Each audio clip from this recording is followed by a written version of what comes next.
नमस्कार दोस्तों, आज हम बात करेंगे शिक्षा की। जी हाँ, शिक्षा एक ऐसा मजबूत स्तंभ जो हर एक मानव प्रणाली के लिए बहुत ज़रूरी है, जिसमें न जाने दबे कुचले और बहुजन समाज की वो ऐसी ताकत है शिक्षा, जिसके बिना वो अधूरा है। मुझे लगता है आज हम बहुजन समाज जितना भी है, शायद मैं, आप और न जाने पूरे बहुजन समाज की स्थिति की बात करें, अगर वो खुल के थोड़ा सांस ले पा रहा है तो शिक्षा के कारण। अगर शिक्षा जीवन में नहीं होगा तो शायद उसका जीना भी असंभव हो जाए। Doctor B R. अम्बेडकर ने बोला है, शिक्षा एक ऐसा शेरनी का दूध है जो पिएगा वो दहाड़ेगा। सबसे पहले आप लोग ये वीडियो देखिए।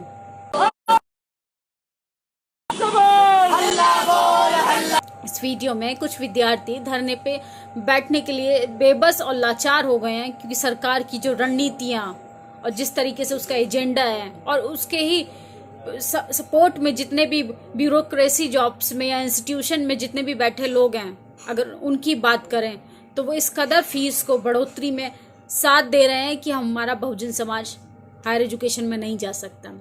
हायर एजुकेशन तो दूर की बात है, वो स्कूल लेवल पे भी पढ़ाई नहीं कर सकता। हम मजदूर हैं, मजदूर ही रहेंगे, क्योंकि जब हमें स्कूल जाने के लिए हमने बहुत कठिन परिश्रम किया, हम जैसे तैसे स्कूल जा पाए।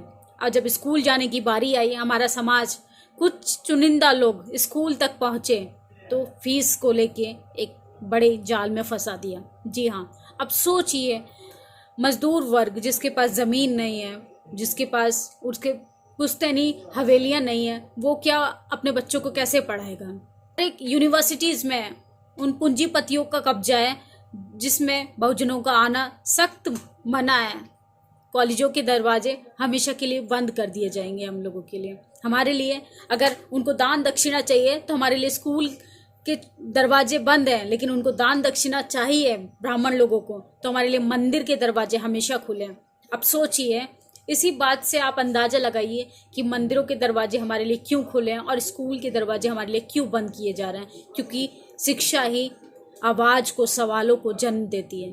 अगर आप शिक्षित नहीं होंगे तो आप सवाल भी नहीं करेंगे और सरकार आपको बेवकूफ़ बनाती रहेगी। अगर सरकार को अपने कंफर्ट जोन में रह के काम करना हो तो भोली भाली जनता को भटकाना बहुत ज़रूरी है। और भोली भाली जनता जब भटकेगी जब उसके पास न शिक्षा होगी, न बोलने के लिए आवाज़ होगी, न सवाल होंगे। जब शिक्षा ही नहीं होगी तो सवाल ही पैदा नहीं होता।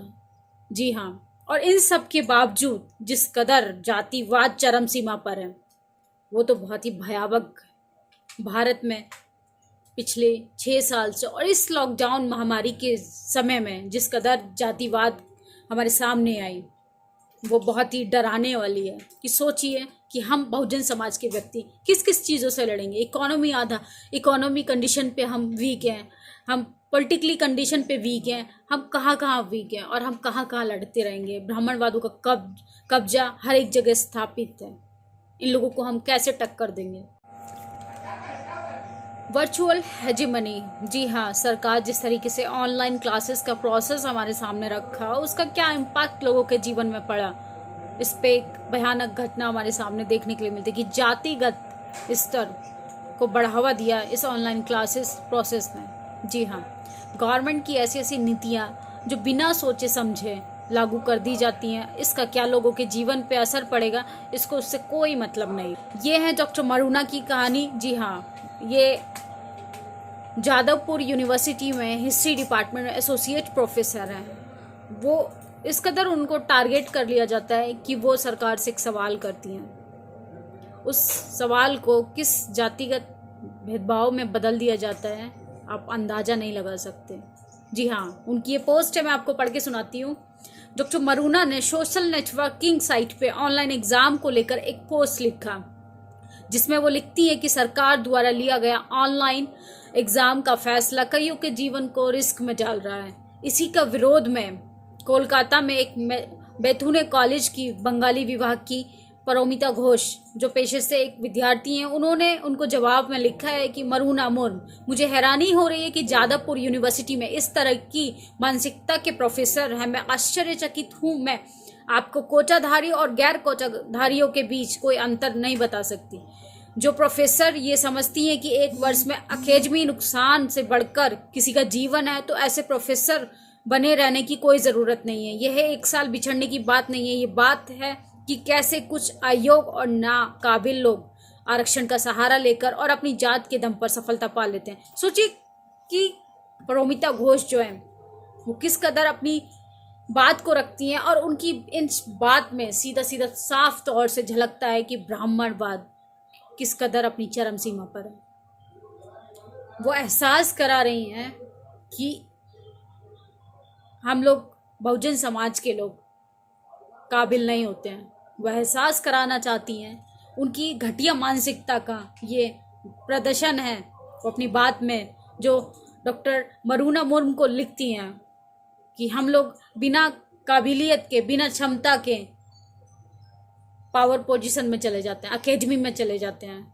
ये सिर्फ बात 1 साल की नहीं है। न जाने ऐसी तमाम महिलाएं प्रोमिता घोष जैसी अकेडमी में बहुजन स्टूडेंट्स और विद्यार्थियों के साथ पता नहीं किस कदर उनके साथ भेदभाव करती हैं। तो मैं प्रोमिता जैसे लोगों के लिए कहना चाहूँगी, ये बात सिर्फ 1 साल की नहीं है। ये बात है रियलिटी की, सच्चाई की, हक की, अधिकारों की। जी हाँ, बात सिर्फ यहाँ पे फ़ोन की भी नहीं है। अगर हम ऑनलाइन क्लासेस प्रोसेस की बात करें, सिर्फ बात फ़ोन पे आके नहीं रुकती है। बात इंटरनेट की भी है, बात बिजली की भी है, बात घर की भी है।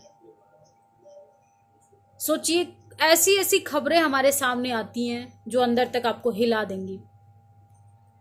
केरला में 14 वर्ष की बेटी ने इस कदर हत्या कर ली क्योंकि उसके पास ऑनलाइन क्लासेस के दौरान स्मार्टफोन नहीं था। सोचिए लोगों की क्या स्थिति है।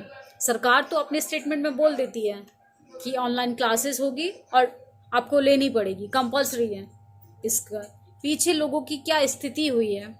इस महामारी के दौरान लोगों के पास खाना तक नहीं है और यहाँ पे हमारी सरकार ऑनलाइन क्लासेस पे ज़्यादा जोर दे रही है।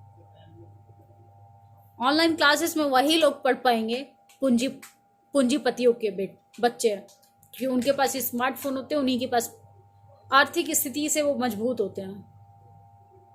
और ऐसी घटिया मानसिकता वाले लोग हमारे आसपास हर एक समय रहते हैं। इसका क्या इलाज है? इसका इलाज सिर्फ है कि शिक्षा को हम बचाएं, क्योंकि सरकार ने तो हाथ खड़े कर लिए हैं। ना उसको शिक्षा से मतलब है और ना ही बहुजनों से, और ना ही वो हमारे लिए कोई कार्य करेगी।